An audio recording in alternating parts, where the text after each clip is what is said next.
want one more match, Jerry Lawler. You got it. Anything in the world that you can possibly dream of, I want one more match. One more match. What is it going to take? Look, McMahon, why don't you tell him that he has suffered enough humiliation? He's looked like a fool in front of his family. He's looked like a fool in these eyes of these idiots right here. You don't want that again. I hear you say that I made a fool of myself in front of my whole family. What is it going to take, you lousy rap? What is it going to take? Come on, you son of a... Get in the ring right now. What's it going to take?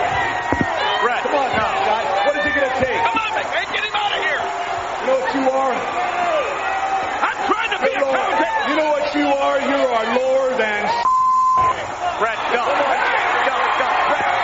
Brett, go.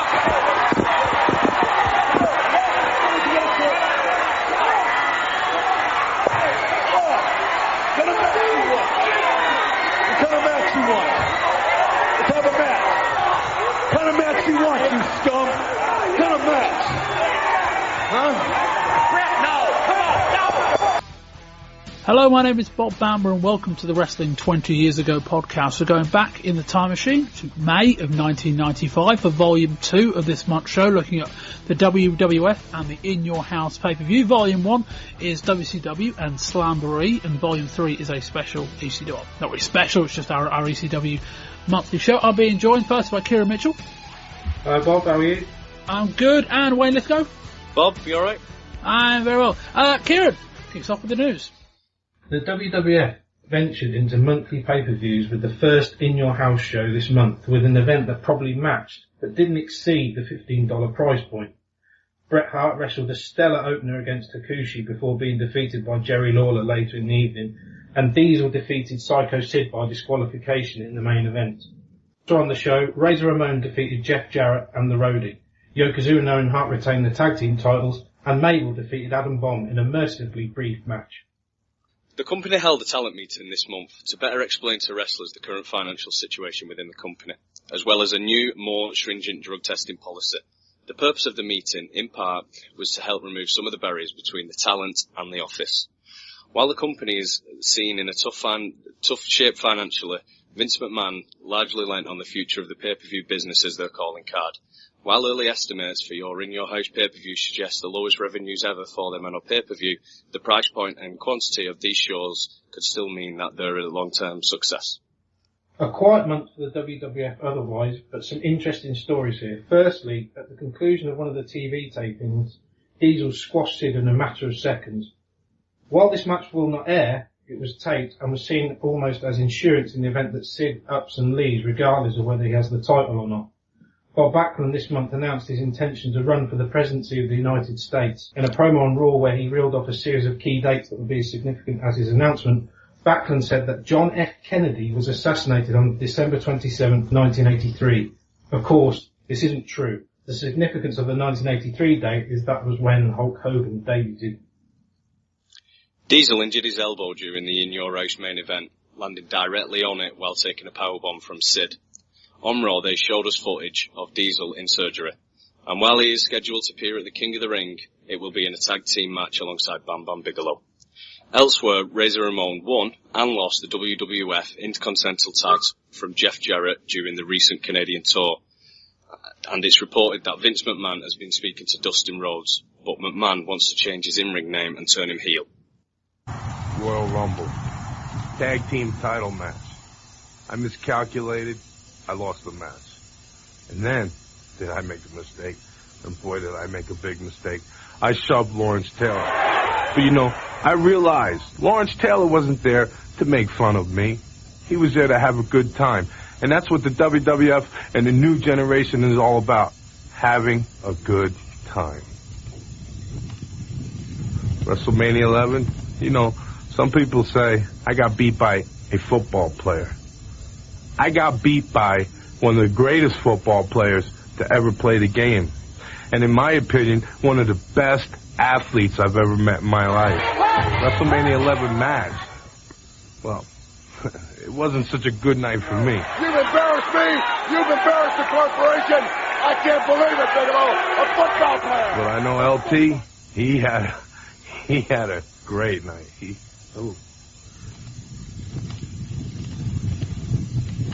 Monday Night Raw, my match with Big Daddy Cool Diesel, WWF title on the line. I felt great. I really wanted it. But I guess Diesel, he felt a little bit greater. He beat me, fair and square. But I'll tell you this, I respect Diesel as a champion, I respect Diesel as an athlete, and I really respect Diesel as a man. You know, a lot of people are wondering about Bam Bam Bigelow and his future.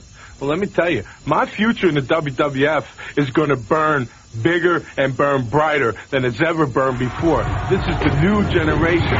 This is the World Wrestling Federation. Hey, as far as the $1 Million Man and the $1 Million Corporation, I'll tell you what, I'm going to make you a promise.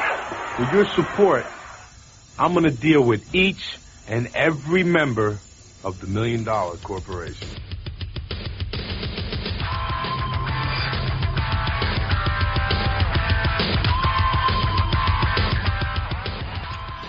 We start our review of WWF television on the last day of April with WWF Action Zone. Bob Holly appeared to win the WWF Intercontinental title over Jeff Jarrett, although Jarrett had his foot on the ropes. Holly scarfed with the championship, and President Jack Tunney later ruled that the title will be vacated for a rematch the following week on Action Zone. It seems like Holly's reign will not be recognised, but it is said that Jarrett was stripped of the title. On to Raw on May the 1st, Sid Vicious attacks Razor Ramon for their scheduled match, powerbombing him twice before Diesel stormed out and ran him off. In the final segment, Bret Hart is out at ringside with Vince McMahon and Jerry Lawler. Lawler claims Hart is running from him by having a match with Hakushi in Your House. Hart calls Lawler a liar, which gets a big crowd pop. He then says he will face Hakushi and Lawler in separate matches on the pay-per-view. WWF Superstars on May the 5th see Yokozuna and Owen Hart retain their tag titles over the Head Shrinkers. Hunter Hearst Helmsley and Bertha Faye also won squash matches on debut. Raw the 8th opened with Jeff Jarrett defeating Dwight the Clown, with a vignette airing for Skip and Sonny, the Body Donners, who seem to be two fitness trainers. All right, McMahon, your coupee's on straight. You can start now. Go ahead, call him Psycho Sid again. I dare you. All right, Ted DiBiase, what about it? You know, McMahon, there's been a great deal of speculation, a lot of talk, a lot of questions as to just how long Sid here has been under the influence of the $1 Million Man. Shawn Michaels, I know you're out there. I know you're listening.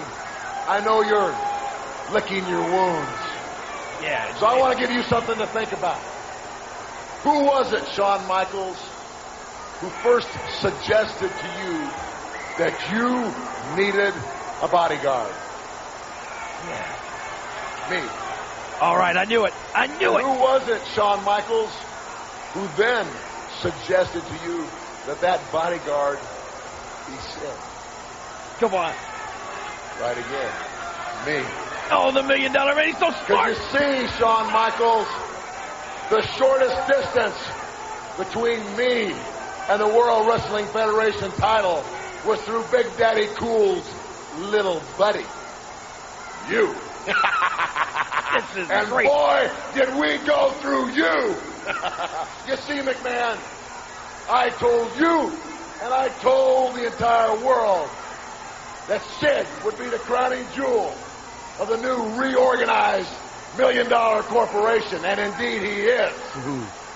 He put you, Shawn Michaels, on the shelf.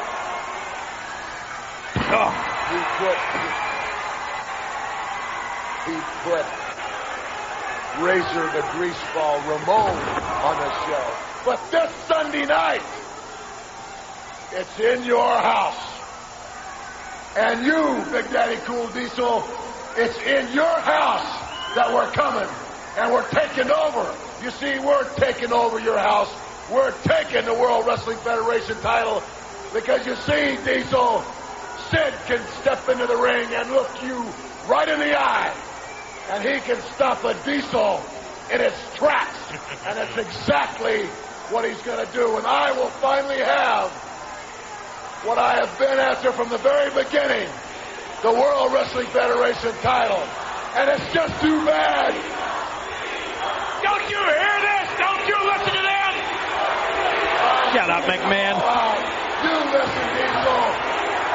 Because we're taking the World Wrestling Federation title from you. It's just too bad that you can't enter that contest and win the house they're giving away. Because after this match is over, you're going to be looking for a place to stay. Oh, I take that back. There is a place that we've set aside for you to stay. It won't be that beautiful home they're giving away. It's going to be a rest home. He's the mastermind. He's the mastermind. All right, a comment? I'm going to give you, McMahon, a little history lesson today. Yeah. See, at one time, the greatest predator that roamed Africa was called Iwa-Tamela. He was a lion, the greatest lion of all time.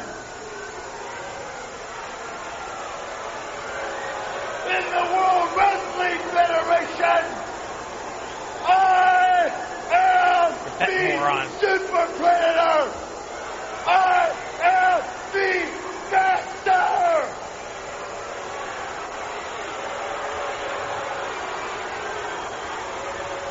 Let me tell you something, Diesel. In your house, you will be lifted 10 feet in the air and driven all the way through the mat.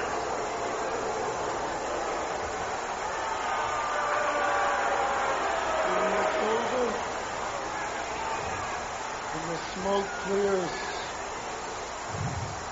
you will look at me and you will tell me, Sid, you are the man that rules the world! And we move on to In Your House. We will start with the results. Kieran. The results for the In Your House, Bret Hart defeated Hakushi. Razor Ramon defeated Jeff Jarrett and the Roadie. Mabel, along with Mo, defeated Adam Bomb. Owen Hart and Yokozuna, with James E. Cornette and Mr. Fuji in their corner, defeated the Smoking Guns, Billy and Bart Gunn. Jerry Lawler defeated Bret Hart, and in the main event, Diesel defeated Psycho Sid, with Ted DiBiase in his corner by disqualification. Wayne, what do you think of this show? Well, I mean, for what they're trying to put over in regards of it just being a B-side pay-per-view, it's got potential. I wasn't overly impressed with the overall card of some really terrible matches in there, but a couple of a standout match at least. And as I said, if it's helping later down the line, if it's going to help these mid-carders put on a show and have the focus away from the main eventers, then yeah, I think it's the one that you're probably going to get a lot of enjoyment out of. Kieran. I kind of liken it to a bit of like a bit of a nosedive. It was all right on takeoff when it first starts out, and then just from there on in, it was just like downhill. The match quality wasn't great. Some of the booking, especially for like the Razor and the Diesel matches, was just so like one-sided and obvious. It was bad. But like I said, at the start it was really good, but it's just after that it just goes pretty much downhill for me. Yeah, I think if you spent $15 on this show with that main event, I think you just about got your money's worth. Stellar opening match. The handicap match was pretty good as well, and second from the opener. And the show gradually went downhill, and Diesel and Sid, I would say, would have had low expectations going in, and it probably undercut those. But yeah, I think if you bought this show, I think you came away maybe not delighted, but I think given the price point and given the card, I think it was fine. No better or worse. Anyway, we start the show with a very well produced video package previewing things. Doc Hendricks has the call with Vince McMahon. And we start with Bret Hart against Hakushi. Bret starts his first of two matches for this evening. Hakushi comes out with his manager Shinja, and we see the very neat In Your House stage, the front facade of which is a house very similar to the one they're giving away tonight. complete with a video wall. Bret cuts a promo from seemingly the other side of the set and gets quite a big reaction as his music plays. The match starts with a lot of rest holds and counter holds from both. Bret gets a near fall. Bret rallies and Hakushi goes to the floor to regroup. Hakushi drives Bret into the turnbuckle, does a splash and gets a near fall. We cut to a picture-in-picture with Jerry Lawler watching the match on a monitor backstage. Bret gets thrown to the outside, then Shinja attacks him while the referee's back is turned. Shinja later distracts the referee himself, allowing Hakushi to choke him, and then the reverse. Bret briefly rallies, which wakes up the crowd. He goes for a backbreaker, but Hakushi slips out and does a backbreaker of his own. Hakushi then hits a lovely diving headbutt from the top rope, but Bret kicks out. Hakushi goes for an apron springboard splash, but Bret rolls out of the way and the crowd comes back with him. Bret does an elbow drop from the turnbuckle and sets up for the sharpshooter, but Shinja comes to the apron. Bret sees him off, hits an atomic drop, then hits Shinja with a clothesline that sends hits Hakushi with a clothesline that sends him through 270 degrees. Shinja gets involved again, and Bret does a suicide dive and beats him up on the outside. Hakushi takes advantage of the distraction, but can only get a 2 count. Bret goes for a suplex and sends Hakushi and himself clean over the top rope to the outside. Shinja holds on to Bret's foot as he goes to return to the ring. Hakushi takes advantage of the distraction and does a springboard Asai moonsault from the apron. Back in the ring, Hakushi goes for a German suplex. Bret counters into a victory roll and picks up the 3 count. We get a significant amount of pyro for the victory. After the match, Bret jumps out of the ring and appears to injure his knee. Although for what it's worth, I think Doc Hendricks was very, very quick onto this fact. Kieran, what do you think of this? This was good.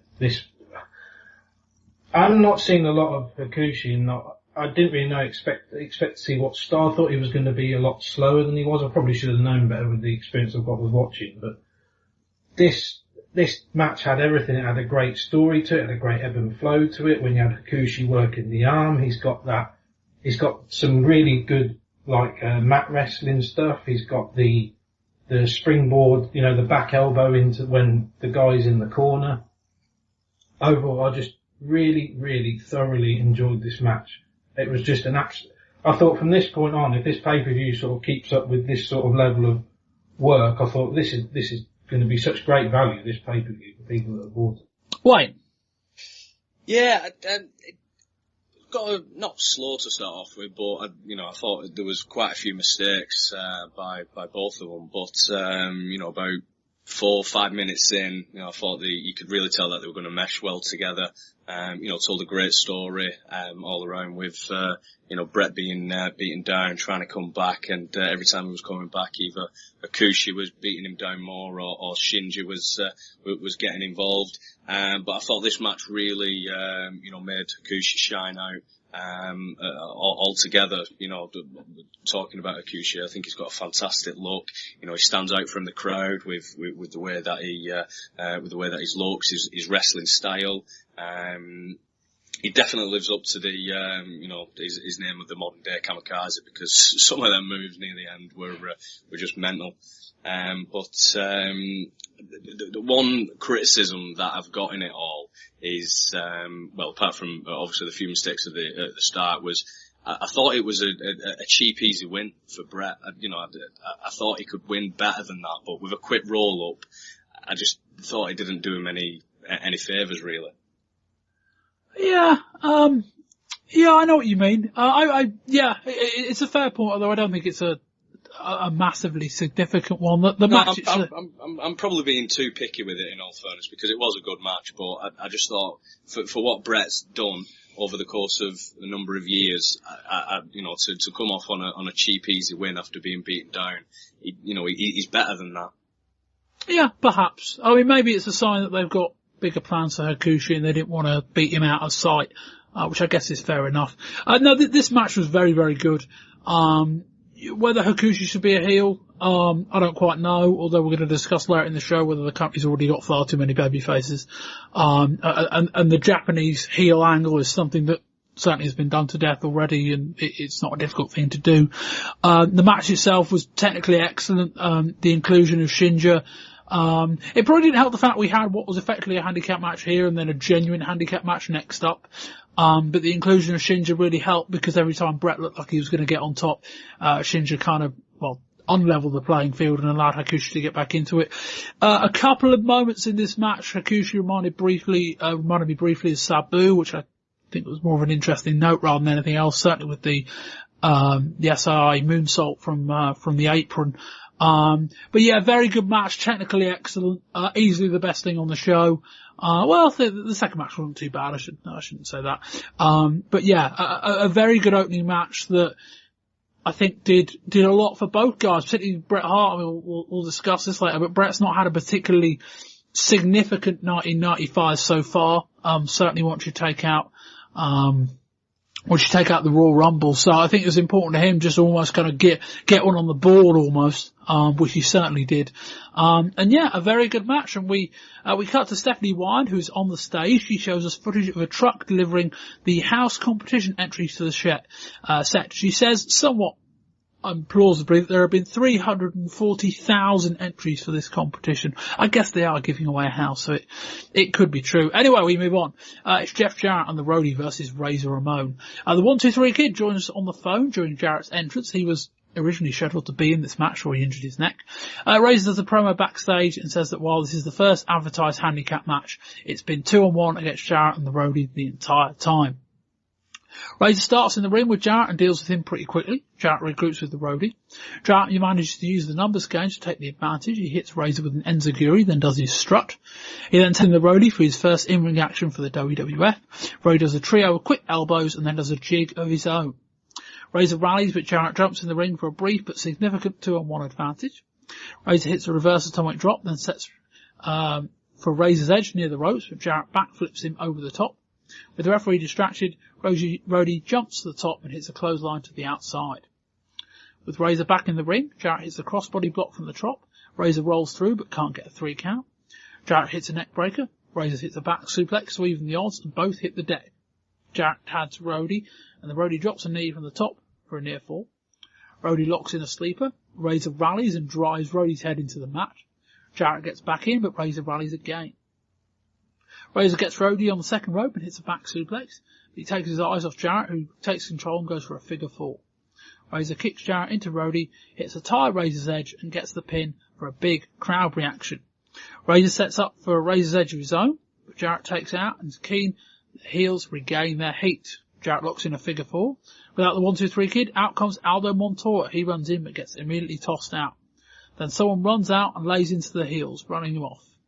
Eventually the police come out and escort the guy from the ring. This guy, as we'll find out, is Savio Vega, aka Quang. Wayne, what do you think of all this?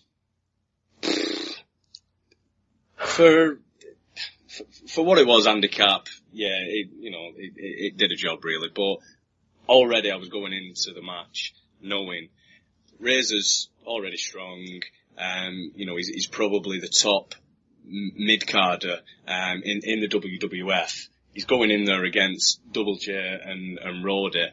I just couldn't see anything else but a Razor win. A Razor beat down all the way, and then at the end a Razor win. It was just too predictable for me. Kieran? Yeah, I kind of feel the same way. I sort of knew what the booking I was going to see of the match. I thought there was, if anything, there was nice little showcase for the Roadie to show some of what he can do. If it was to take some positives out of it, but overall I agree with Wayne. It's sort of like you knew what you were going to get. He's that, like Wayne said, he's the top mid-carder. It's going to be like your usual beatdown with like a superhuman comeback. Introducing a new guy, a new wrestler is always good.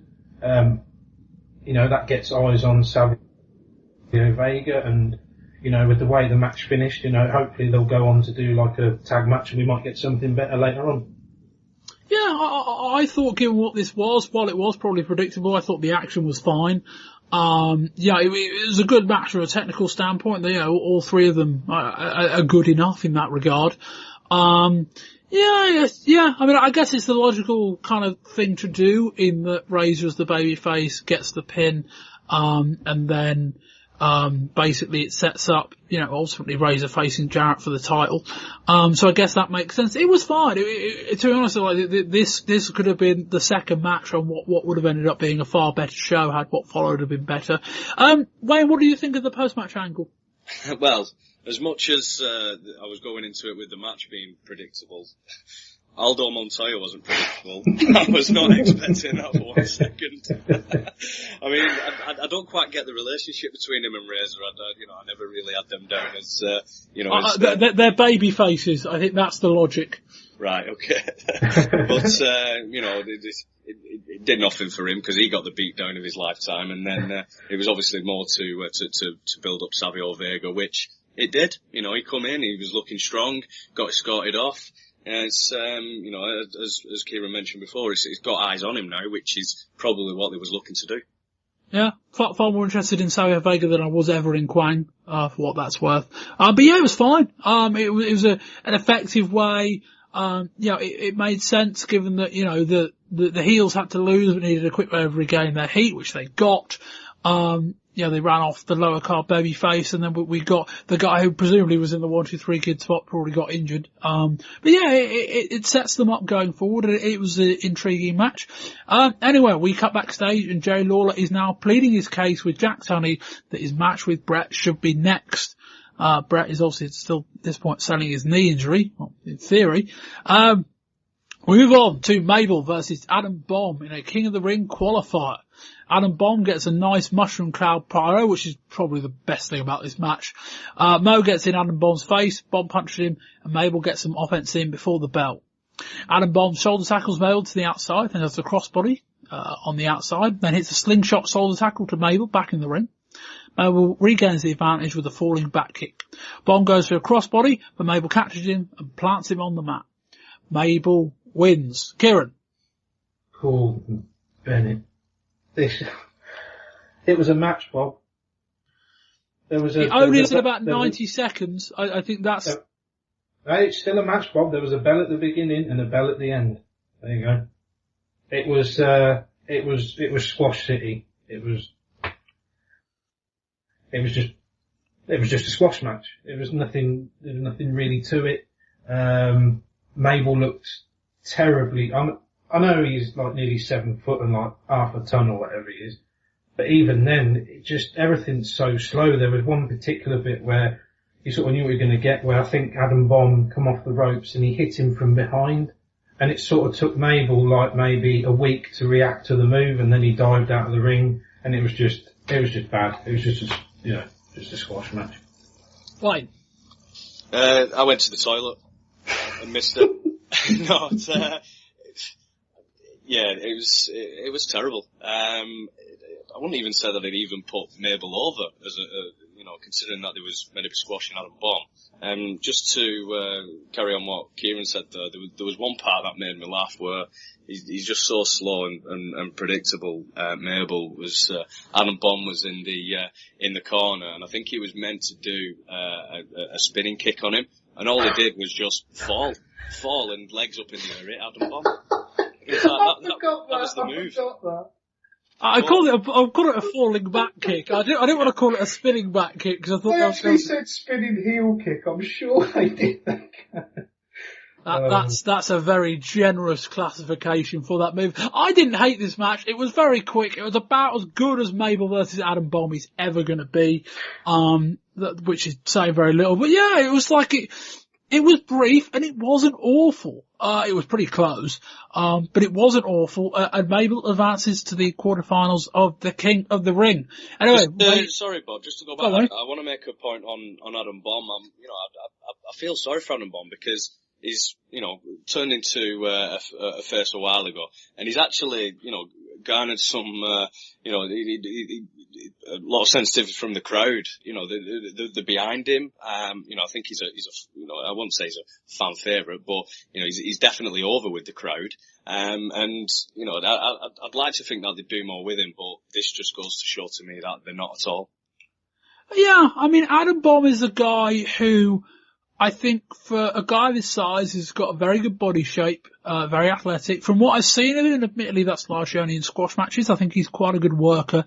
But he's saddled with a horrendous gimmick. He's saddled with a pun. That's basically it. His name is a pun. It's Atom Bomb. That's the game. That's the gag. That's all it is. Nice bubbles. Yeah, nice goggles. You're right about that. And he does now do these things where they've got these like faux American footballs that they've shaped into nuclear bombs. Cool. And now he's a babyface on Raw. He throws them into the crowd.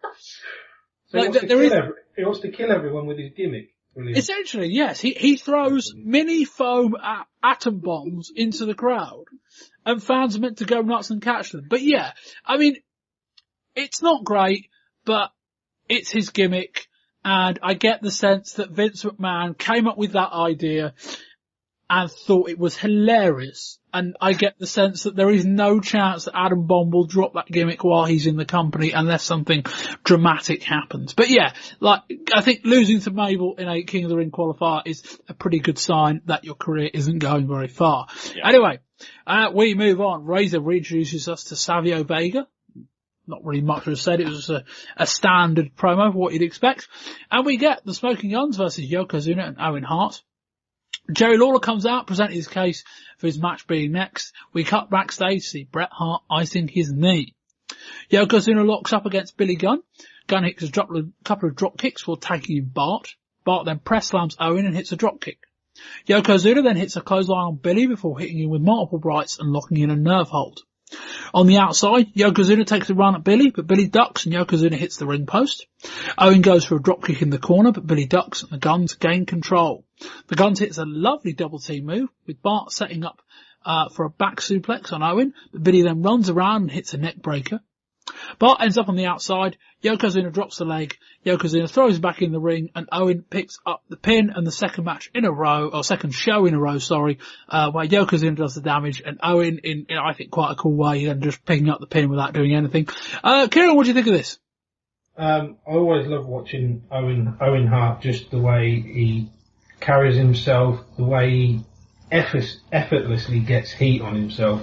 And like you said, the best bit is he literally does nothing and just picks up the pin. But the match itself, there's just nothing really there. The Smoking Guns aren't really allowed to get any offense in per se. And Yoko, as quite rightly the booking should go, is like the X Factor, and then Owen's sort of there to mop everything up. It was okay, but it's just nothing special again. Right. Same sentiment from me. It wasn't great, but it wasn't bad either. It was just your typical tag team match. But I really do like the partnership of Yokozuna and Owen. Like I said, obviously Owen doing his cocky heel tactics and taking all the credit for somebody else's work. You've got to love that about him. But I think they go well together. And obviously Yokozuna needs a partner because I think his singles career is over with as well. And who better to put him with than someone like Owen. Yeah, I don't think they quite did it on this show, but I think they should have every show where Yokozuna lays out the guy who Owen then ends up pinning, and Owen should shake to do the sharpshooter and then just not bother. I think that'd be really funny. But yeah, the match wasn't long enough. That was the problem. Yeah. You look at the fact that Adam Bomb and Mabel took up a good kind of 3 or 4 minutes, admittedly not very long. But this match was about 5.5 minutes, and had it have been 10, had it have eaten up the time that would have been taken up with the previous match, I don't think it would have been that bad. But Owen Hart does the bulk of the work. Yokozuna has these little short spurts, and the Guns can go. It would have been a fine match. As it was just okay. I mean, my review of that match sounds a bit kind of disjointed, but there were just so many quite quick tags that it was difficult without making the match report about 4 times as long. But yeah, it was fine. I like the dynamic of the building. Yokozuna and Owen Hart, probably two guys that, well, maybe Yokozuna's side prohibits this, but Owen is a guy that should be higher up the card. But it's not a bad pairing if they decided that neither man is going to be in much of a position to basically wrestle on his own towards the main event. Anyway, Tom Pettengill is backstage with a quote-unquote pensive Diesel. Diesel talks solemnly about losing his mother last Christmas, given that it's Mother's Day. Diesel said that he is 100% regardless of what's happened with Sid. We get back to ringside, and Jerry Lawler is in the ring and introduces the world to his mother, a woman a good 20 years his junior. I don't think that would be unfair to say. The lady in question wants a chance to challenge Brett's mother after Lawler beats Brett. Doc Hendricks on commentary says she's sure aged well. Wayne, this was a weird bit of this show. Sorry. Very weird indeed. If that is the age of his mother, no wonder Jerry Lawler's getting accused of what he gets accused of. Good point. Yeah, no, that's true. Well, no, I'm not quite sure that works. Anyway, I won't dwell on that joke, but yeah, I know what you mean. Just weird. Just a weird thing to have Jerry Lawler come out with a woman who's clearly not his mother and claim that it's his mother. It didn't generate heel heat with me. It just generated, what the hell is this? Kieran. Well, I just bizarre. Absolutely bizarre.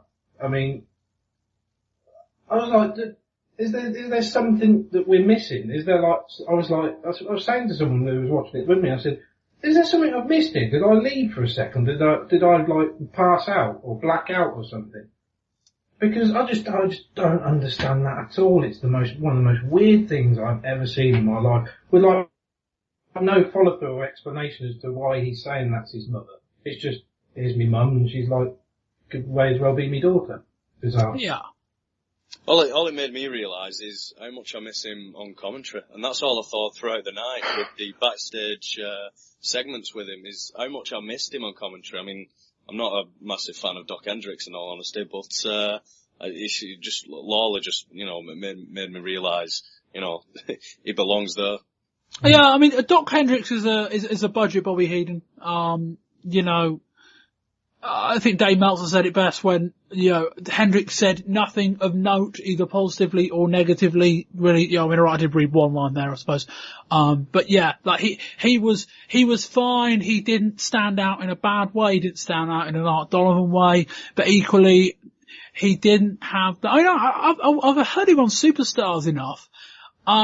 Yeah, I mean, if we're talking about announcing teams, it's not like Vince is a great number one either. No, I think Doc Hendricks is kind of not colour stuff, but his kind of analysis when the camera's focused in on the commentary area and they're discussing things. I think he's quite effective there. But yeah, as an announcer, he was entirely forgettable, and that's not a massive negative. I'm the kind of person that will overlook announcing unless it's amazing or unless it's terrible.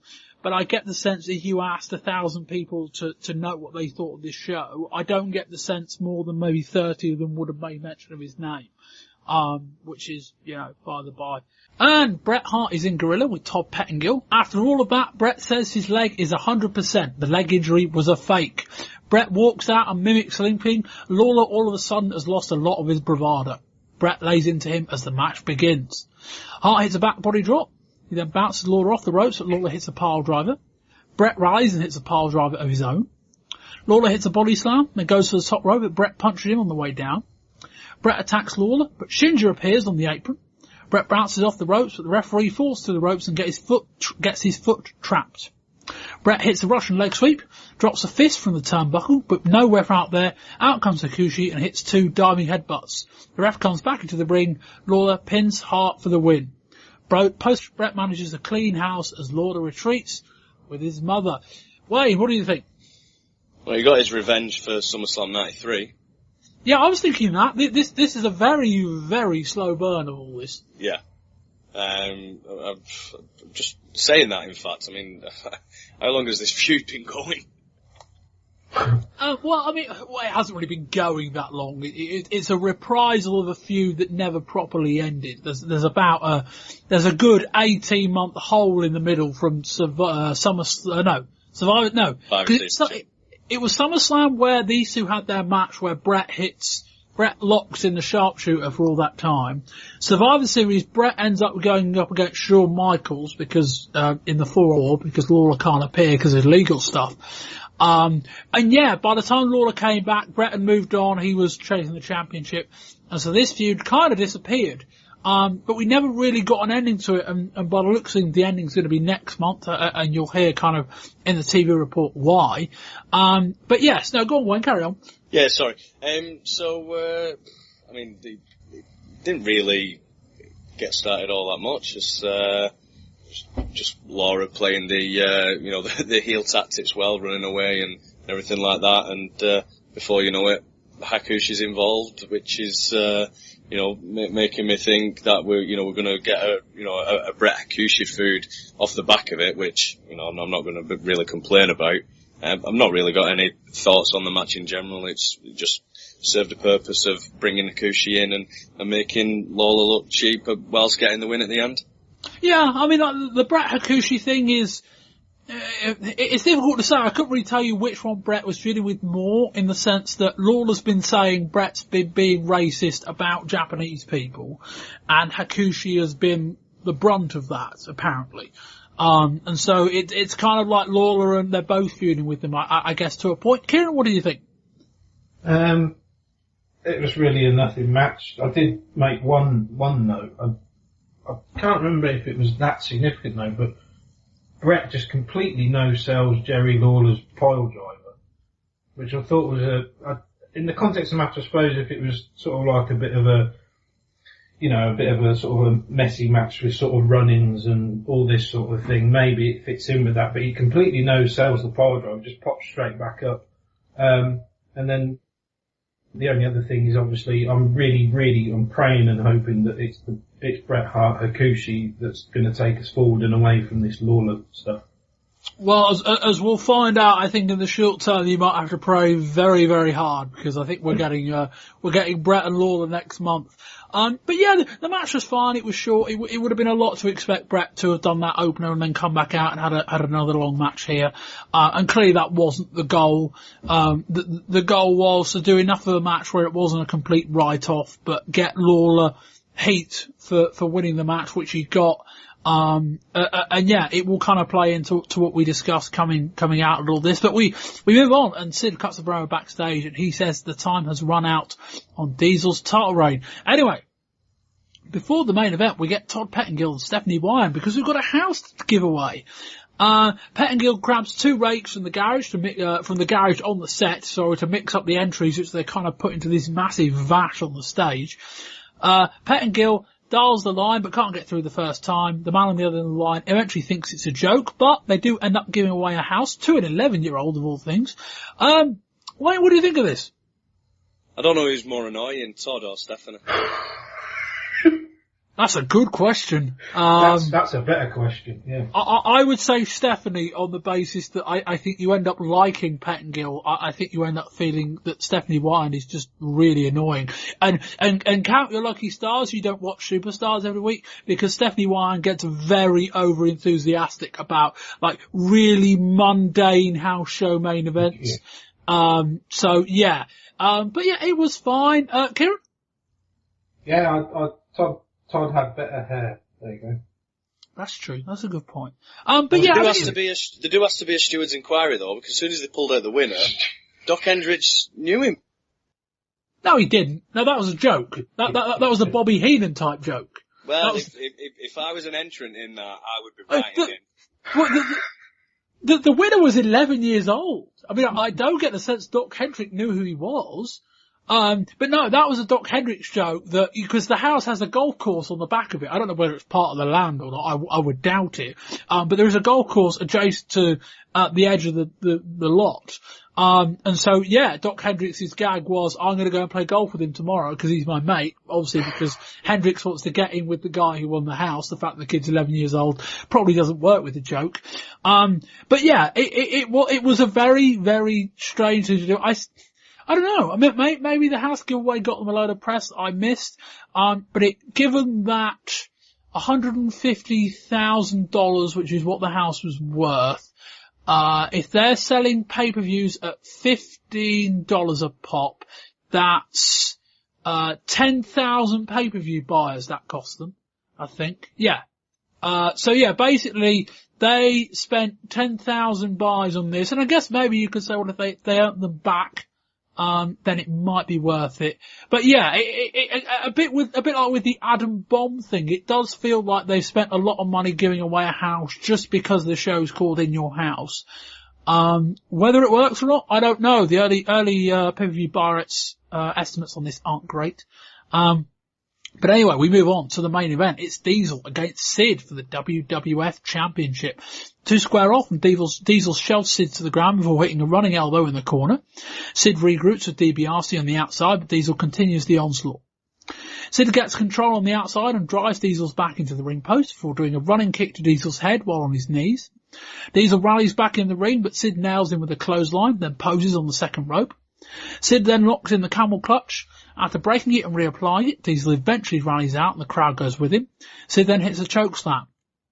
Sid then hits a very nice looking powerbomb, but waits far too long, posing. The eventual cover sees Diesel kick out.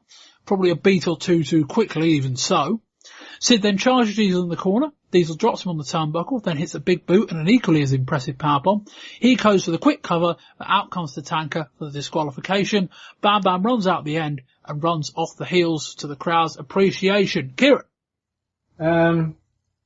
It was alright. It was just a bit slow. I didn't think Sid did an awful lot. Just kind of plodding through.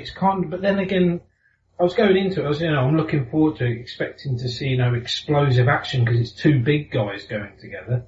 But then we get the camel clutch of eternity. It was long. It was just went on and it went on and on and on and he never cinches the camel clutch in. He sort of just goes for a horsey ride, on Diesel's back for a bit. That's one way of describing it. That's the best I could come up with. It was okay. Nothing really much to say. I agree with them, Bob. They're both really, really good at the power bombs. I do really like both power bombs. And like I said, I wanted sort of moves and action in the match similar to the power bombs. They finish with a power bomb. Let's have most of the match be sort of explosive and hard hitting, not submission rest hold type thing. Yeah, it is worth clarifying that that they didn't really dwell. In fact, I don't think it even crops up during the show. But this is the move that Diesel takes that ends up injuring his elbow. But again, that was only really something to reference on Raw afterwards. It's not something you'd have picked up watching it live. Wayne, what do you think? I just thought it was a slow, boring match. You got two big guys. We'll probably say things about Diesel later on with being first, but you got the two big guys here, and who's going to come off as the you can't really see Diesel coming off as the underdog or anything like that. So just go at it, just both of them, just hard hitting against each other. Throw some punches, some big moves. Didn't really see it. I mean, I know the camel clutch went on for far too long, but I understand why he was doing that move, because I believe Diesel injured his back, or Sid did something to his back on Superstars in the previous weeks or something. So he's probably going back to that injury to do it more. But the match as a whole, as I said, I just thought it was slow, it was boring. It's probably Vinnie Mac's wet dream, but apart from that, I wasn't overly impressed. But just to go on Sid, he's got one of the best entrance musics of all time, in my opinion. And I think it just suits him down to a T. It just sounds as psychotic as what he looks. Like I said, that I think that I agree with Wayne. I think the thing with Sid is he's got everything. I've said before. I wouldn't say he's got everything. Well, there's a caveat to that. I think he's really good on the mic when he wants to be. On a previous show, we talked about what a promo he did on Raw, and that was really good. And some of his promos are really I think he's got a really good look. The music fits. It's just when he gets in the ring, Bob, that's when it all sort of falls apart for me. Yeah, I mean, as I kind of said at the start, if you bought this show for this main event, you can't have been expecting a classic, and not that they delivered that. In terms of Diesel Sid match, I think it could have been better. I think it probably could have been a bit longer if they'd have had, but given what they eventually did, I don't think it ran long. But yeah, I mean, the positives of this match were, there were two very nice looking power bombs. I mean, they're both of the size where you might think that doing a power bomb of that size, to a guy of that size would be quite difficult, but they both passed that test very nicely. There's a couple of interesting things, and this will transition into what we'll discuss the other side of the TV report, which is obviously, first of all, for the second pay-per-view in a row, Diesel's opponent has a very good claim to say he'd beaten him. Now, okay, in the heel Sid's case, it was his own arrogance rather than Shawn, where it was a case of the referee was distracting on the outside. But that was interesting. And then, we've got the thing with the disqualification at the end, and I wasn't expecting it in the sense that I just figured Diesel would have won. Yeah. You try and put him over. It's like, I said, if you're going to do it similar to the Razor sort of finish, where Diesel gets the win, get him over with the fans, then have the big beatdown or whatever. Do it that way.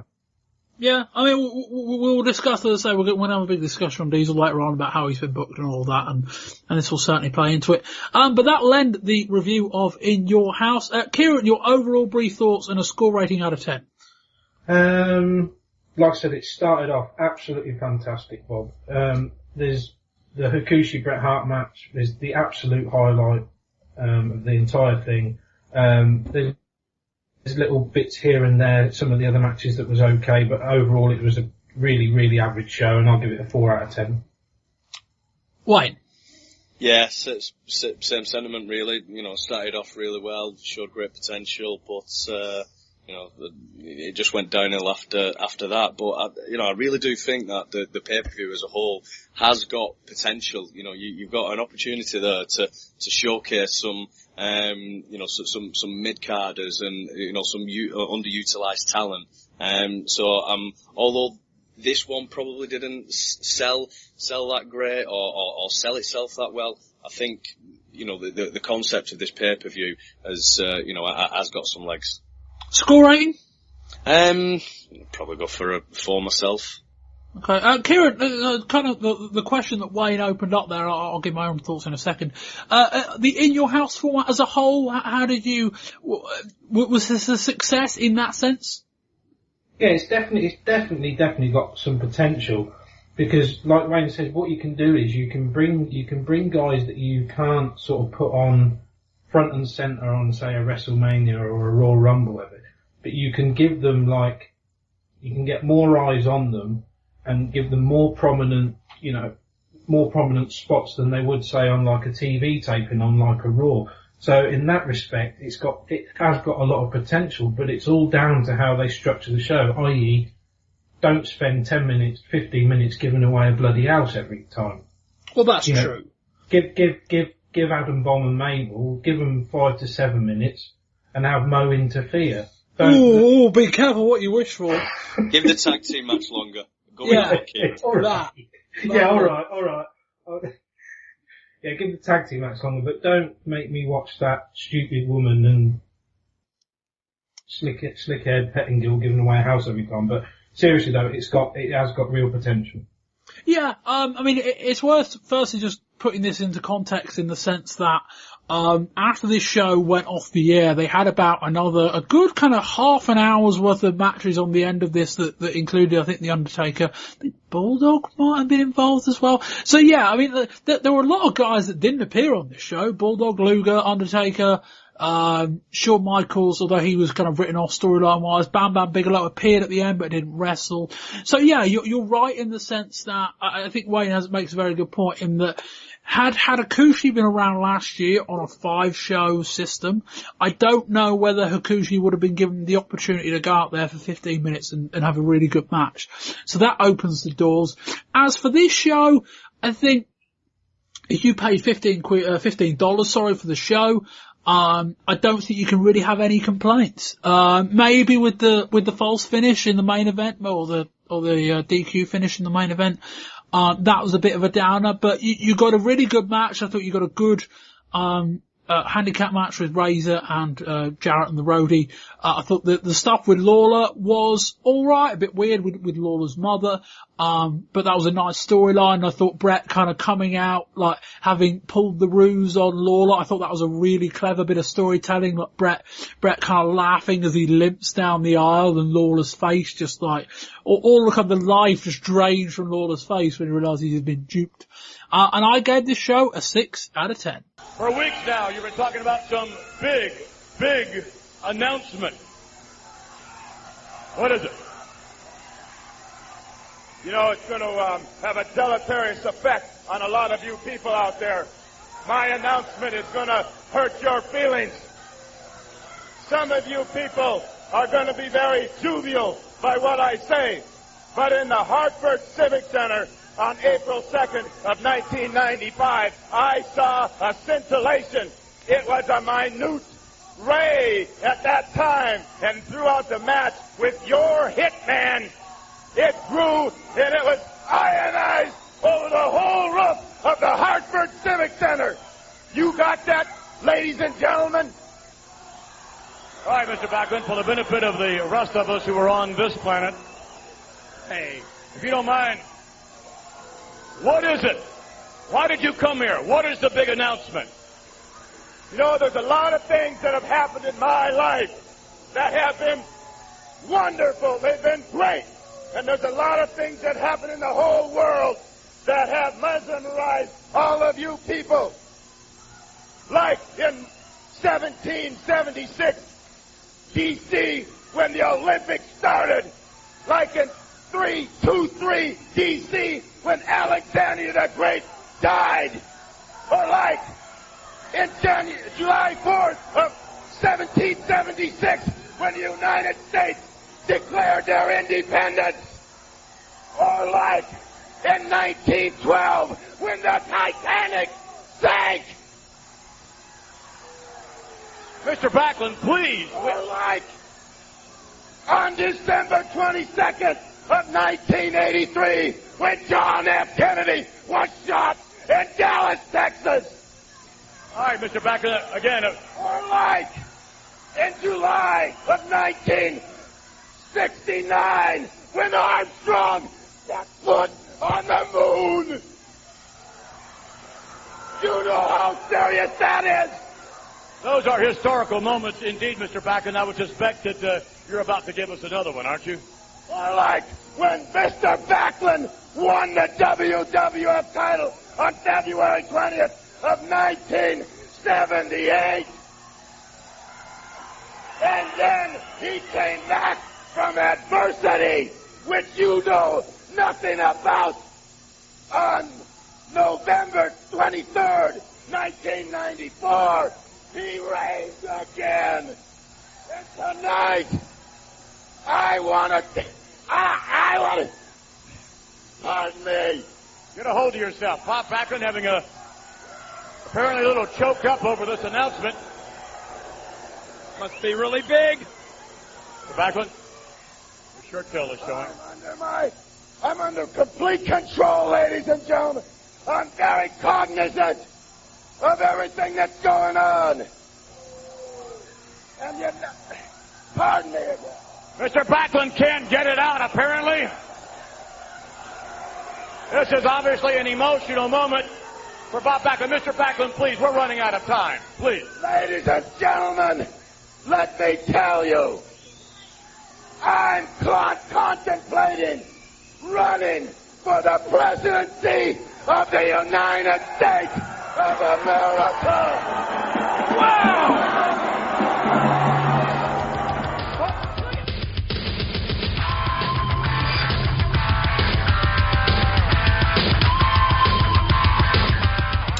Raw on May 15th, after In Your House, sees Bob Holly win a King of the Ring qualifier against Mantor.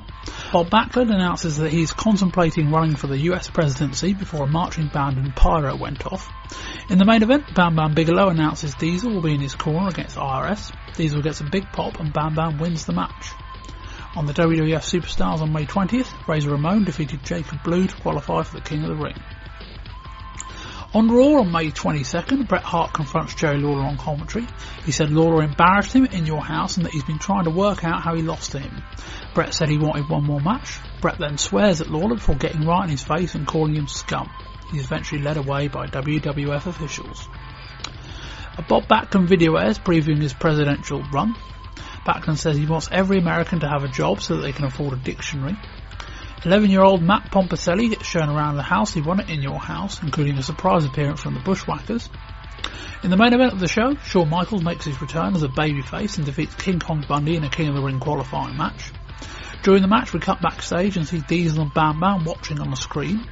After the match, they both come out to ringside. Diesel offers a handshake to Shawn. Shawn rejects, but instead wants a Diesel high five. Diesel obliges and the pair hug. On the 27th of May edition of WWF Superstars, Carver defeated Duke the Dumpster Drewsy to qualify for the King of the Ring. We also get an extensive in-ring promo with Diesel and Bam Bam Bigelow, who are now best of friends it seems. They cut a promo ahead of their tag team match at King of the Ring, where they will face Psycho Sid and Tatanka. After another Body Donors vignette airs, we see the debut of Techno Teen 2000, which includes Eric Watts. We open Raw on the 29th with a shot of Diesel with ice on his elbow. He's had a very legitimate elbow surgery, and it's probably a good indicator as to why he's in a tag match at King of the Ring. Subsequent footage shows a clip of Diesel taking the powerbomb by Sid at In Your House, and he lands directly on the right elbow while taking the move. Jerry Lawler, meanwhile, refuses to be drawn on Bret Hart's challenge. Vince calls him a coward. In one of the more sadistic scenes you're likely to see on Raw, Hakushi and Shinja come out with a bag and unveil a mock-up of Bret Hart's severed head, complete with sunglasses. Alundra Blaze also returns to television, seeming having been through much more significant plastic surgery than we first imagined. In the main event, Undertaker faced Jeff Jarrett in the King of the Ring qualifying match. At one stage, Paul Bearer gets so annoyed at the roadie's interference that he whips off his suit jacket and goes chasing after the roadie. Undertaker and Jeff Jarrett had a very good TV match. Taker puts Jarrett away with 2 choke slams and a tombstone. Raw concludes for May with another Bob Backlund presidential address. Jerry Lawler.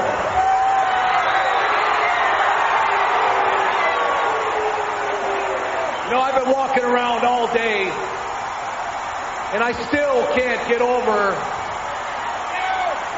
You know, I hate people that have excuses all the time. And I hate to have excuses, because I gotta ask myself, how in the hell did I lose to you?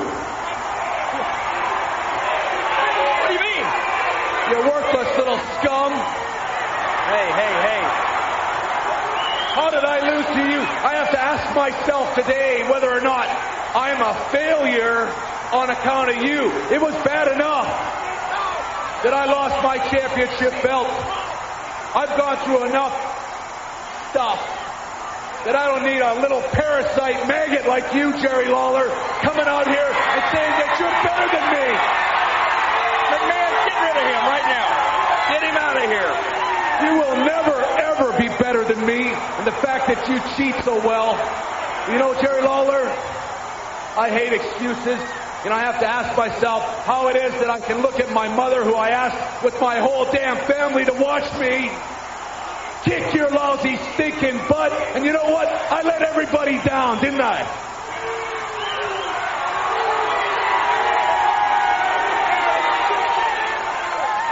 You got beat. So you got me, Jerry Lawler. You got me right where you want me.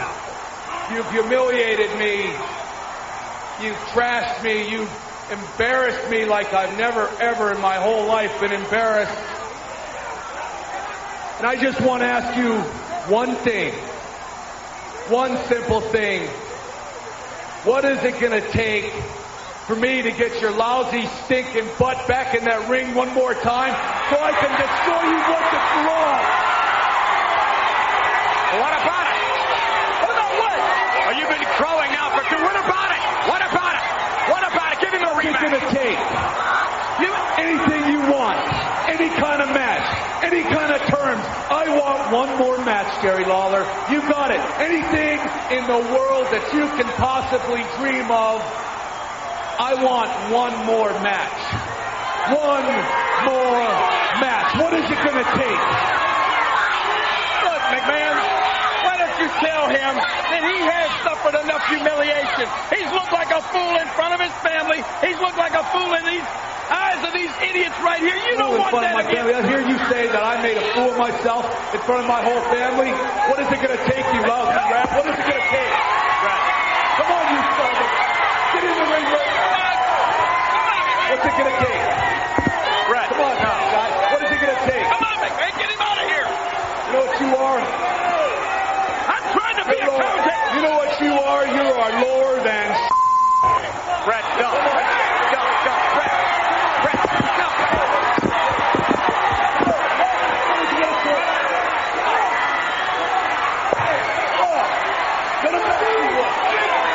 What kind of match you want? What kind of match? What kind of match you want, you scum? What kind of match? Huh? Brett, no. Come on, no.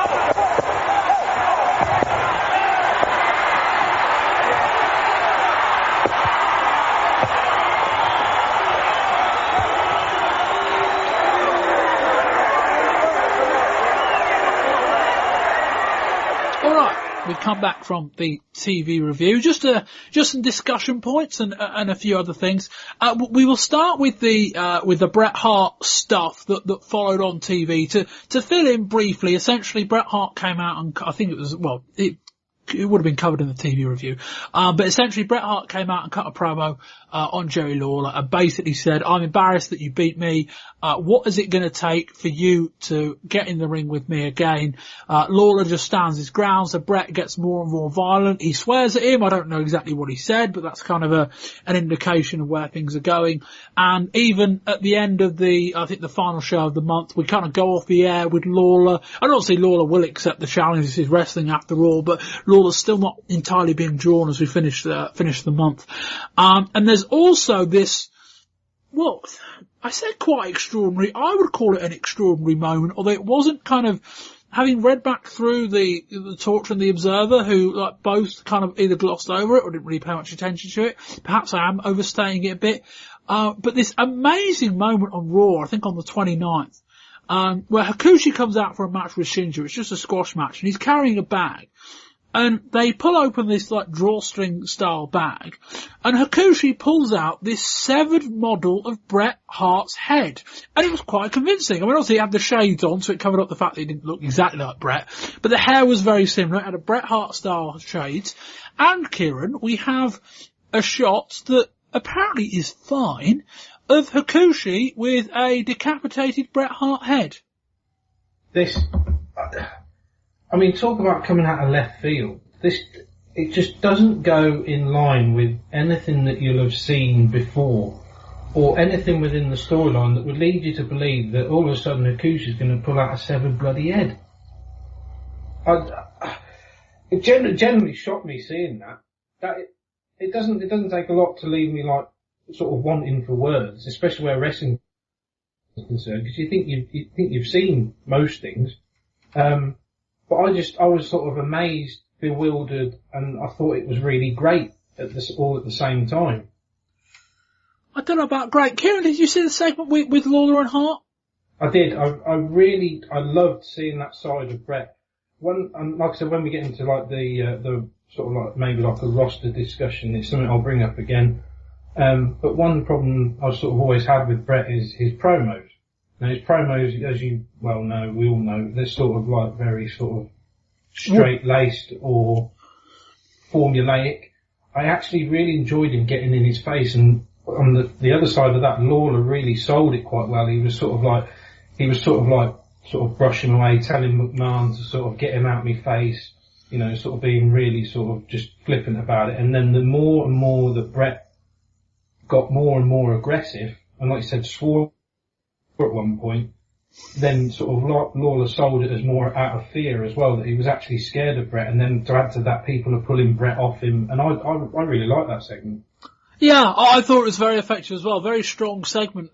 It certainly stood out. I think to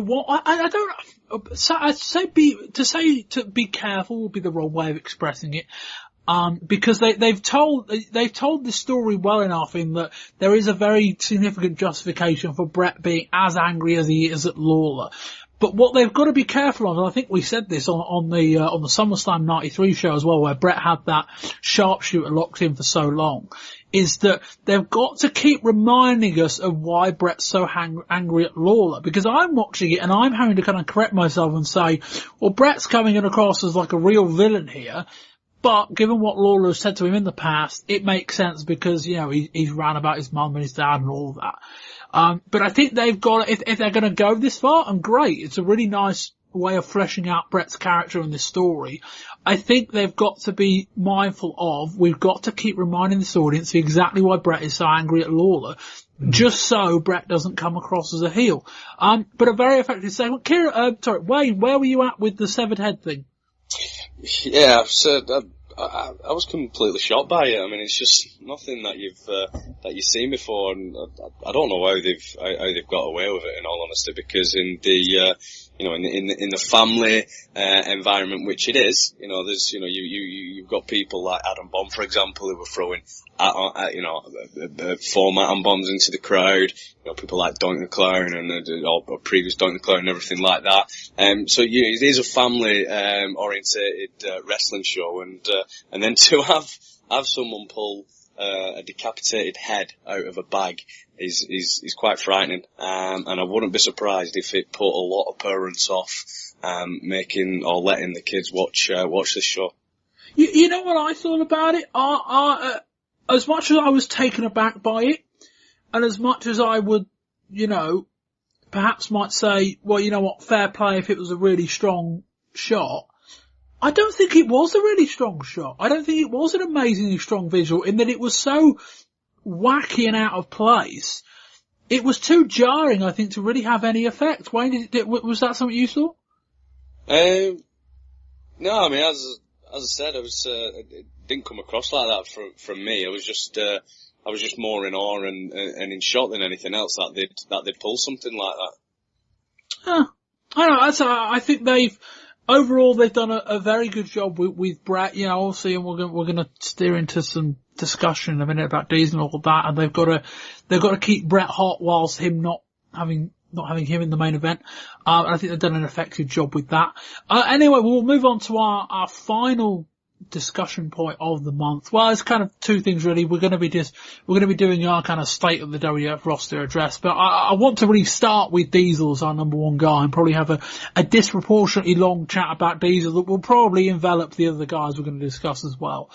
But Kieran, I think there is a very significant mandate, even though I get the sense it might be a long way from Vince McMahon's mind. I think there's a very significant mandate for Diesel turning heel, on the basis that when you look at the face-heel roster, it is so stacked to the face side that for Diesel to be successful long term, they're either going to have to turn about 3 or 4 people heel and create some new opponents for him, or they're going to have to turn him heel, and I wonder whether that's easier, Kieran. It's so much easier than trying to. To me, he's sort of already there. His whole persona and the whole character, the way he carries himself, where he's sort of like a bit, sort of a bit aloof and sort of doesn't really pander to the fans as much as, say, like a Bret Hart or in the past people like a Hulk Hogan would have done. To me, he lends it already, without actually turning him. The character itself already lends itself to heel tendencies. And it's a lot easier, especially with, like you said, how stacked it is at the minute, the roster, in terms of faces to heels ratio. It's a lot easier just to turn Diesel heel. They're not really doing a lot to get him over anyway in the matches. I mean, we already said sort of like that finish in the pay-per-view, in the interview. I mean, they're not putting him over by having him pin everyone.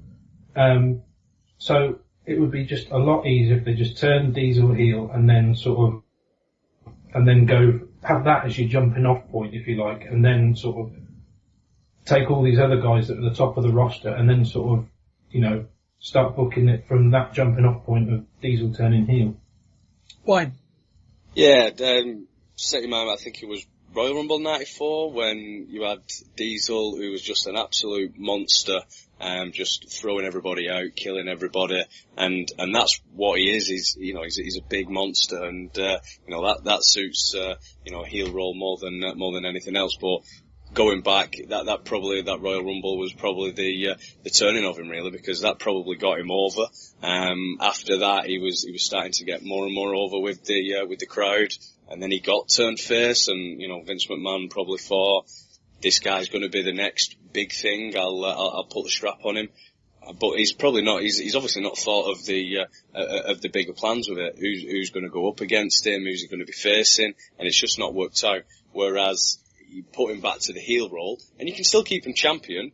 I don't see nothing wrong with there being a long-standing heel champion and building a big face up that way. But he's got a lot more to go at. Not only that as well, but it gives someone like Razor Ramon the chance to be pushed up the card, which I think is long overdue, whether that's a heel or a face. I share the same sentiment in turning him heel. He suits that role far better than the babyface role that he plays. Yeah, I mean, I think in terms of what they've done with him so far, we look at his major matches on pay-per-view. And one thing I think what we would have spoken about with the WrestleMania show, and probably with Brett, is that it's difficult to believe Diesel, a guy his size, as the babyface in peril, as the underdog, in the sense that he's just so tall that at best we're talking about a height parity, and at worst talking about him kind of standing over his opponents. And it's very difficult to believe him going through a long main event type match and taking a brunt of the offense, because as his physique and his stature should mean he's leading most matches. That plus the fact, I think Bam Bam introduced at one point this month, and he did get a superstar reaction, that should be said. But it's just the fact that you look at the balance of this roster, and we will come into some of these other names in a minute, and there's not many heels left. You look at the major heels. You're talking about Sid. You're talking about Jeff Jarrett. You're talking about Bundy, and you're talking about, dare I say, even Mabel's a guy who's maybe even fourth in that list. There are some guys that should be in there. Bob Backlund shouldn't have been pushed to the side as much as he has been. I wrote about this on the website this month, actually. Yokozuna is a guy who, if he's fit enough, and that's a different question, should be in and around that spot. Owen Hart, it's a very, very big issue with Owen Hart that Owen Hart is not in this kind of mix. But you look at that heel side and you're like, there's not many money matches there. Now maybe they bring in Shane Douglas and make him the guy. I don't think they will. To a point, I don't think they should. I think if you're going to bring in Shane Douglas, I would work it out over the course of a year, and then, and plus, there is also the point that Douglas' size difference to Diesel doesn't make that match great with Diesel as the face. But I look at all the guys on the face side, and we're going to come to them all in a minute. Shawn, Brett, Undertaker, Bam Bam Bigelow, Razor Ramon, all these other names, you're thinking, God, there's some good matches for Diesel there. Yeah. And at the moment, it's probably not going to happen. But I think his run so far has been okay. I think they've undercut him a lot, given that in the matches he's had, he hasn't won any of them clean. I don't know, the one against Shawn was clean, but it did involve Shawn having a very legitimate case of having won the match. And it kind of comes back to what I said about Luger before on this show, if you want to go back to the previous episodes, in the sense that if you want to talk about the next Hogan didn't get over like this. Hogan got over winning his matches. It's not to say he wasn't a babyface in peril, but when it came to it, Hogan won the matches. And Diesel faced Bret Hart at the Royal Rumble, double DQ. Faced Shawn at WrestleMania, beat him, but it was a tainted finish, given that Shawn had a very legitimate case of winning the match. And this one here, this one that should have ended in a clean finish and didn't. And that's not great. But let's look through some of his potential opponents.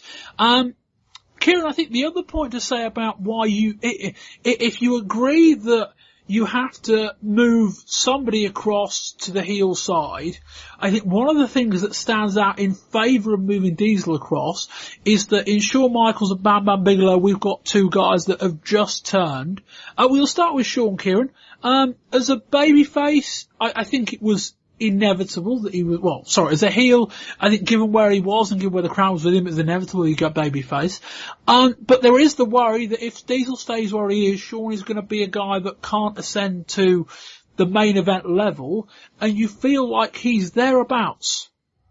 Yeah, when I'm talking about the face side, I just try and picture where they're going to go with it is who I'd like to see sort of like chasing the belt. So if we're going to turn Diesel heel, and like I said, I totally agree with Wayne, he should totally keep the belt. I would love to see either Shawn or Bam Bam. We'll talk about Shawn. I would love to see Shawn chasing that belt. But I said, it's going to be tough to get Shawn. It's not going to be tough to get him there, but it's going to be a big ask to then get him to go over on Diesel. I think. Yeah, I mean, there is a difference between giving Shawn the belt and putting him in a position where he could main event, say, at SummerSlam. Not to say he'd win. I agree with Wade. I didn't really address this point, but Kieran, I think you're right as well in that I think it's not to say to turn Diesel heel for the sake of him dropping the belt in 3 months' time. It's to turn Diesel heel because there's about a year's worth of opponents for him. Yeah. Wayne, Shawn.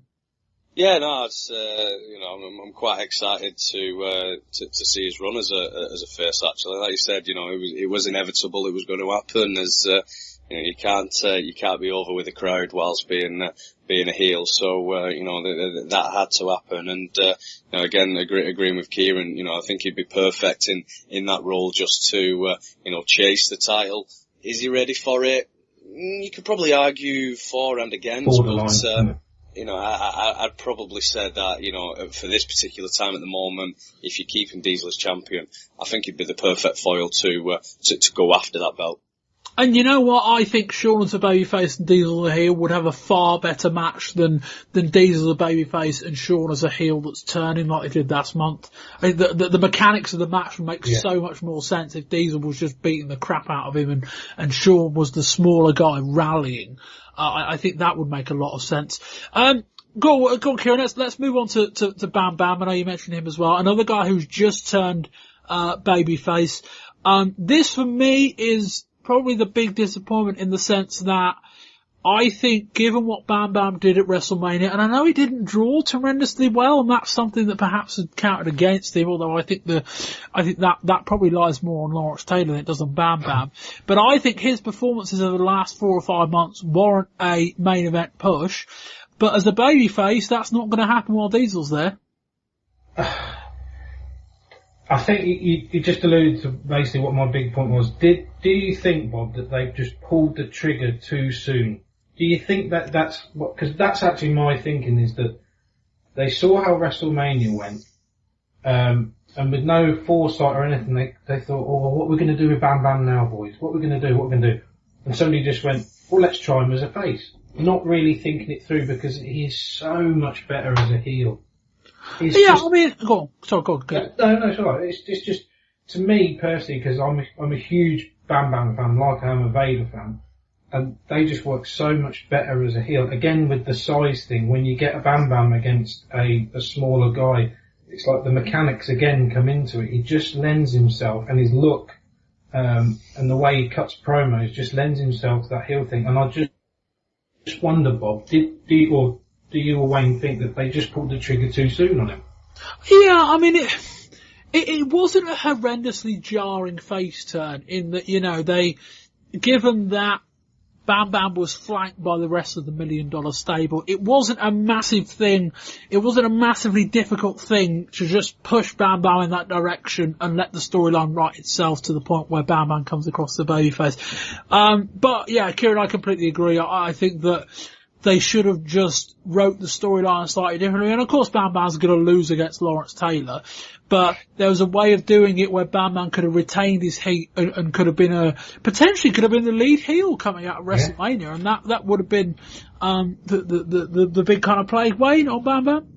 Yeah, I mean, I can understand why they've done it, because, look, they've put Sid into that role of the focal point of the main heel of the corporate, the $1 Million corporation. But again, I don't understand why they've done it. if you have a look at all these, big monstrous heels that are out there, the likes of Yokozuna, they've just turned King Mabel, King Kong Bundy as another example. These are all slow moving. Nothing gets you excited about it. You could push him as a heel. He's definitely got some athleticism about him, and he's not a bad worker. He's a great worker. I'm like Kieran. I'm a massive fan of Bam Bam, and I just think he probably would be like Diesel in all honesty, better suited in a heel role. Yeah, I mean, I personally I think Vader's better, but I think Bam Bam can be in a very similar mold. But yeah, it comes back to the thing, the idea of Vader being a babyface is horrendous, and it wouldn't surprise me if Vader goes his entire career without ever being one. And I kind of feel like the same for Bam Bam. I mean, a guy of his size that can do all that. I mean, I know he can do a moonsault, but so can Vader, and it's not like Vader struggles getting heel heat. Just for me, a big mistake. I mean, it's worked well this month with Bam Bam and Diesel, and the thing where Diesel and Shawn made up, and Bam Bam was the third guy in the ring, and obviously they've got the tag match at King of the Ring as well. But yeah, it does feel like a waste in the sense that it does feel like Bam Bam as a lead heel, that could be a SummerSlam main event, and that would be a match that could be quite good, Diesel against Bam Bam. And yes, we may get that if they turn Diesel heel, I guess. Let's move on to Undertaker. Let's pick someone we've not mentioned this month. Wayne, Undertaker, I don't think you've seen this, but Undertaker wrestled a very good match with Jeff Jarrett of all people on Raw. I think it was the final show of the month. That was a very good TV match and one of the best matches Undertaker has had, I think, in this entire run we've had. He's a guy who, while they continue putting him with big guys like Bundy, like IRS, like Yokozuna, is gonna struggle, but while that entrance and while that character stays strong, Kieran, Wayne, you feel like he's got a chance.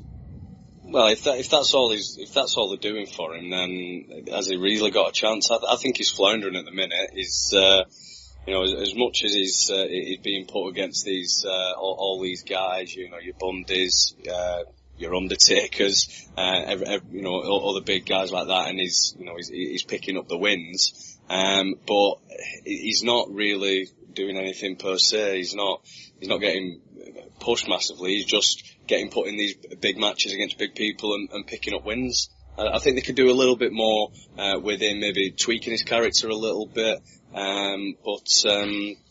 Again, is he in? We're probably going to be a heel-focused WWF in this sense. But again, is he not another guy that we could possibly turn heel? And I know he's obviously, he was a heel quite a few years back, but is he not another guy that could possibly get turned again, and it'd probably work better for him? Yeah, no, I think you might be right in that the character you would figure would lend itself quite well to being a heel. I think you're right. I'd say it really, with him, I think it just depends on the opponent. People have written that Undertaker is quite a good worker. We've not really got the chance to see that yet. It is just kind of feud to feud. I think if they can find the right opponent for him and write the right story, he might come into play. But at the moment, it's just not working. Kieran? Yeah, I kind of agree, Wayne, kind of don't. I think he is floundering in a sense, but I think it's more that they've sort of come up with this really cool concept of sort of like this Undertaker guy, with Paul Bearer, he's, the whole entrance and that. And then I don't think they're really quite sure who they need to put him with, and B, what kind of feud he needs to be in. Or maybe C, in light of what, in the context of the discussion we're having, do they even think he's a face or a heel? He's sort of kind of, the way he comes across sort of lends itself to a heel, but then he's sort of being booked as a face. So I kind of get the impression they're not quite sure, or they are sure and they're just waiting for the right time. Let's move on to Bret Hart, the fifth of the babyfaces at the moment in this discussion. Kieran, we have discussed Bret a lot this show, but where do you think he's at in terms of, if Diesel is going to stay a babyface, I think turning Bret, of all the guys I mentioned, will be a pretty bad idea. But in terms of how do you think his character is going now that he has to stay strong but can't be in the main event? Yeah, I mean, Brett is like the guy you can rely on to put on a good match. I'll go back to that Raw again. That is what more I want to see brought into Brett's character. You know, if he can bring that sort of side in where he's the more aggressive, putting on more aggressive promos, getting in people's faces instead of being that sort of cookie cutter, guy giving like just your standard formulaic Bret Hart promos, that could really get him up another level. And maybe if they do eventually turn Diesel, then Bret is going to be in a really good spot. He's going to be over the crowd regardless. And I think if they just tweak it so he's just on that edge, Bob, of where he's sort of like, maybe like a loose cannon Bret Hart. You know what I mean? Where he's sort of a loose cannon outside the ring, and then you get him in the ring and he's clinical and he's the excellence of execution. But I think he's always going to have a good match. It's just what happens above him is going to feed into whether they can then bring him up himself. Wait.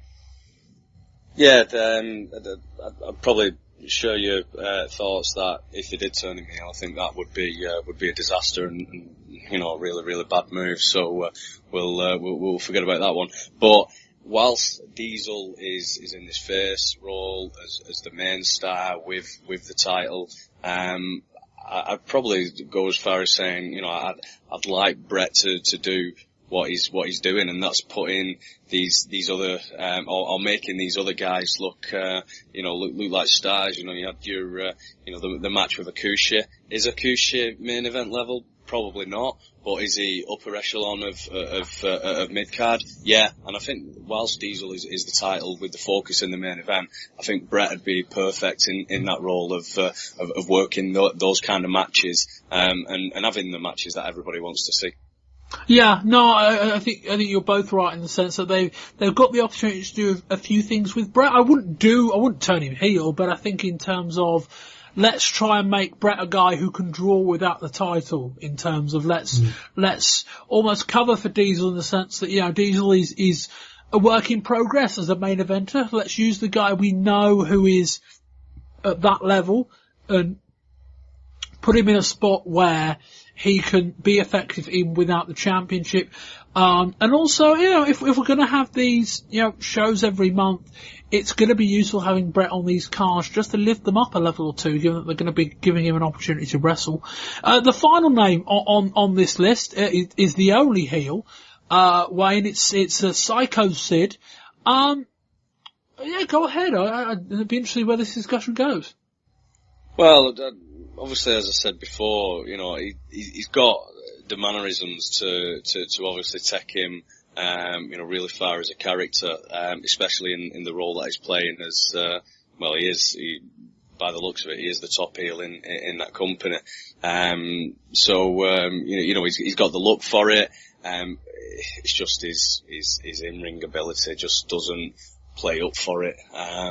When like we did the comparisons with Bam Bam before, you've got the chance there. I don't want to cover Bam Bam too much, but doing it as a comparison that way, Bam Bam would be the better heel than Sid for obviously the in-ring style, etc. But I can't knock Sid for his look, and you probably need people like Shawn Michaels, etc., for him to be going up against. Kieran.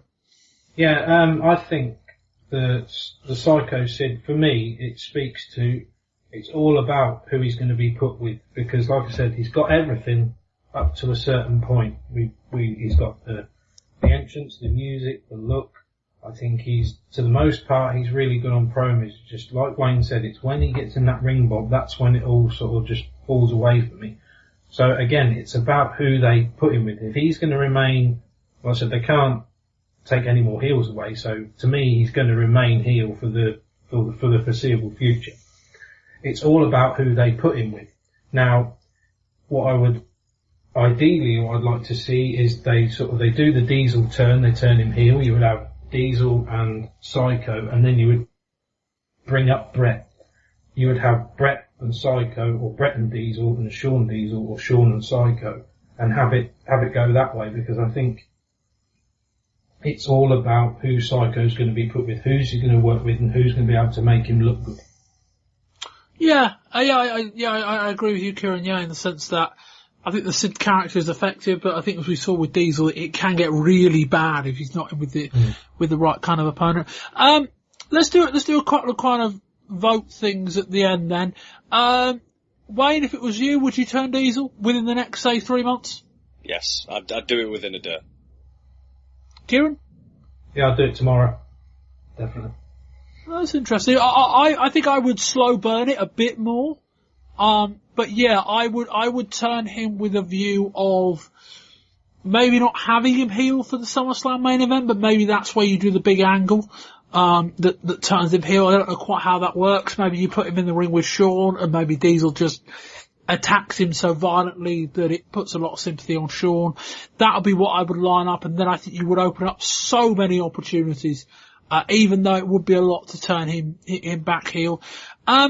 If we perhaps presume that that's unlikely, Kieran, who are your 2 or 3 names that you're either bumping up the card or turning to face Diesel, and maybe I'll give you one of Shawn and Bam Bam that you can retrospectively keep heel in that discussion as well? Yeah, I mean, I'd definitely keep Bam Bam as a heel, and I think I'd have to go with Undertaker as well, just to give Undertaker that little bit of a push to see what he can actually do. If you give him something a bit more and elevate him just that a tad bit more, because I think character-wise he's there. I think if you had sort of the Psycho, Bam Bam, Undertaker on the heel side, I think that would be really effective. Wayne, same question? Yeah, again, definitely keep Bam Bam as a heel. But to touch on what I mentioned before, Razor, he's there in the mid card, and he's screaming out for me to say that he deserves his chance at the main event level, and why not just turn him heel and take it from there?